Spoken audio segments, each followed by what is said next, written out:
Yes, nkulamusizaako nnyo kulikayo obwakedde mukwano gwange gwali eyo oli ku Yugi Update TV kosinziro banga otuwuliriza bwe tannatuyungako kirira wansi waliwo ekigambo subscribe kikooneko obeere ng'otweyungako abali mutala amayanja Katuman Dubai Saudi Arabia mbatumiddeko nnyo kakati bannayuganda abali mu ggwanga erya America byandibanga si birungi okusinziira ku mawulire agakufulumye okuva mu Minister of Foreign Affairs Department Permanent Minister of kuva mu Foreign Affairs agamba nti nno bakava okukola endagaano n'eggwanga erya US okusobola okulaba nti bannayuganda bonna abali mu ggwanga erya US nga tebalina asylum okusobola okulaba nga bagenda mu agreement abaali kulutingibwa ne bateekebwa mu ggwanga eryo erya America nga tebalina asylum ke kaseera baddizibwe waka ku butaka agamba nti okusinziira ku ndagaano gye bakoze ayagala bayiggibweyo bakwatibwe basobole okuba nga baddizibwa ewaka ku butaka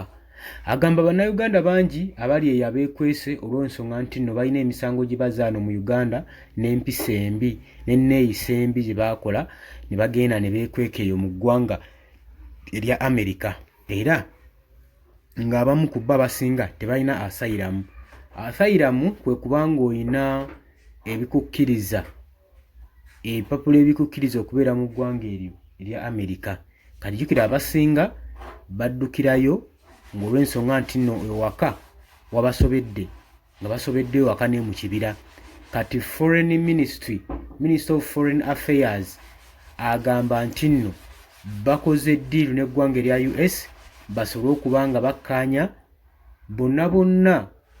ba migrants abali mu ggwanga lya US abaagendayo nga tebalina asylum bakwatibwe baddizibwe waka ku butaka baba nga balina emisango gye bazza bavunaanyizibweku embeera weekyo weekyayimiridde nnyo so si birungi nnyo eri abamu baganda baffe abali mu diaspora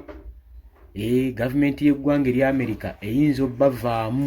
eyinza obbatunda